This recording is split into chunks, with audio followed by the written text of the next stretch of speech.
నమో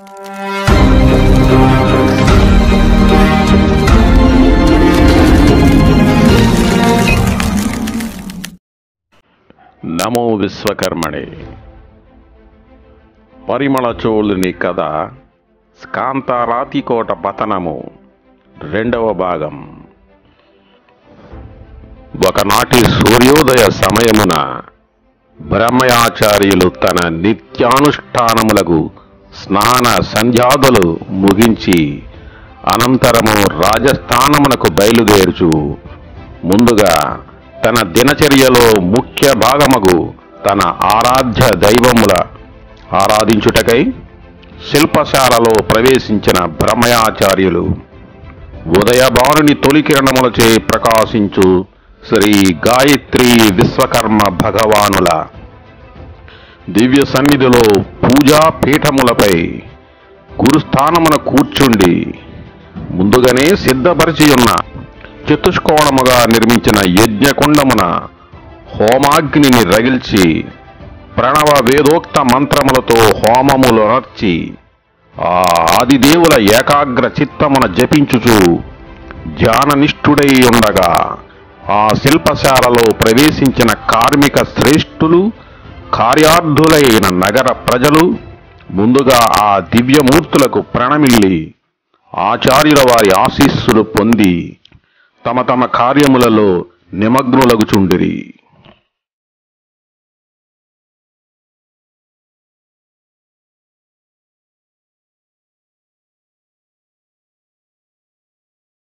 ఆనాటి ధ్యాననిష్టను ముగించి తన ఆరాధ్య దేవతలకు ప్రణమిల్లి కరులు తెరిచిన బ్రహ్మయాచార్యులకు ఈనాడు తన శిల్పశాలలో మున్నెన్నడూ గోచరింపని ఒక అశుభమును సూచించు దృశ్యము తన దృష్టికి గోచరించగానే అంతులేని ఆవేదనతో దుఃఖపడుచు తన సహచరులతో, ఓ మహాజనులారా, శిల్పశాలలో జరిగిన ఈ వింత దృశ్యమును తిలకించితిరా అని అడిగెను.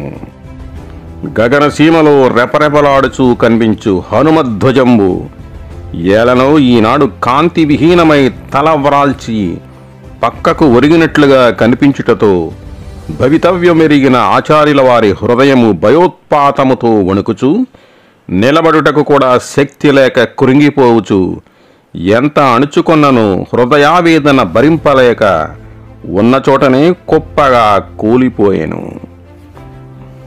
అది చూసిన అతని అనుయాయులు, శిల్పశాలలోని కార్మికులు, కార్యార్థులై వచ్చిన నగర ప్రజలు బ్రహ్మయాచార్యుల వారికి ఉపచారములు చేసి సేదదీర్చి, మహాత్మా, ఆచార్యదేవ, మీ హృదయావేదనకు కారణమేమి?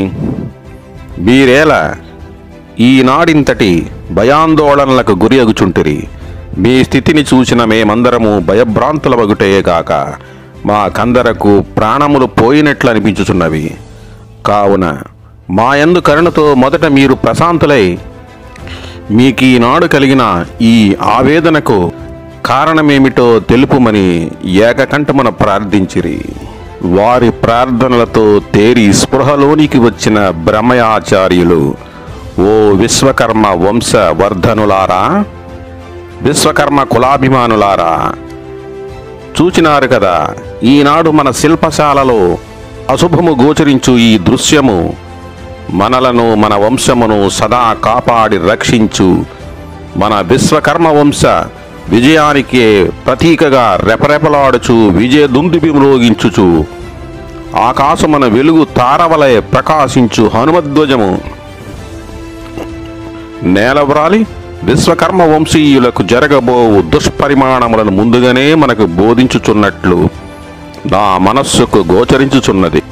ఆనాటి మయబ్రహ్మర్షి వాక్యానుసారము విశ్వకర్మ వంశ విజయమునకు అపశృతి నేడు పలుకుచున్నది. నేటి నుండి మన నిత్య జీవితమునకు కూడా అన్నియు అవరోధములే అయినను అట్టి అవరోధములు ఎన్నింటినైనను ఎదిరించి జీవించు మనోధైర్యము గల మీరందరూ మిమ్ములను ఎల్లవేళలా కాపాడి రక్షించు మన వంశ మూలకర్తలైన శ్రీ గాయత్రి విశ్వకర్మ పరమేశ్వరులపై భారము ఉంచి ధైర్యముతో మెలగవలసినది. దైవ నిర్ణయం ఎట్లున్నను అట్లే జరుగును.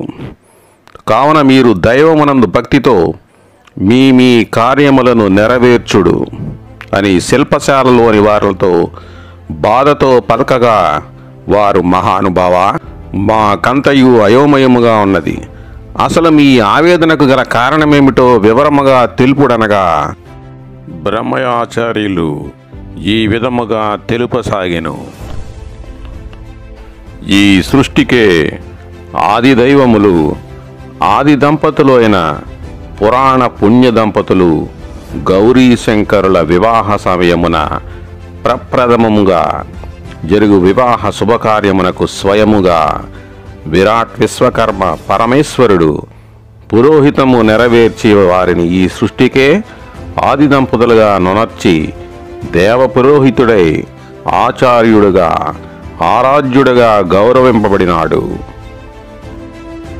పూర్వము దేవలోకమున త్వష్ట బ్రహ్మర్షి పుత్రుడైన విశ్వరూపాచార్యుడు సకల దేవగణములకు పురోహితుడై ఆచార్యునిగా గౌరవింపబడి త్రిలోకములకు ఆచార్యుడగుటయేగాక సర్వజీవులకు శుభము కలిగించుటకు గాను విశ్వకర్మ పీఠములు స్థాపించగా, అట్టి పీఠములను జ్ఞానులైన మహర్షులు విరాట్ విశ్వకర్మ పరమేశ్వరుడు పంచ తేజో రూప శక్తి భూతాత్మకుడుగాన ఆ శక్తుల పేరనే గాయత్రి, సావిత్రి, సరస్వతి, శచి, సౌమ్య అను వేదమాతల పేర్లతో విశ్వకర్మ పీఠములు స్థాపించి పూజింపబడి ఉన్నవి.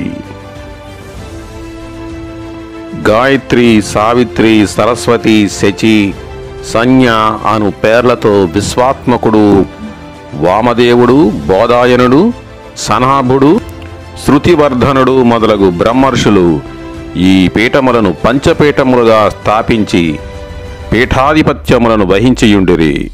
అయినను ఈ పీఠములను పంచపీఠములుగా స్థాపించుటలో కూడా ఆ మహామునులు కొన్ని సృష్టి రహస్యములను బోధించుచున్నారు.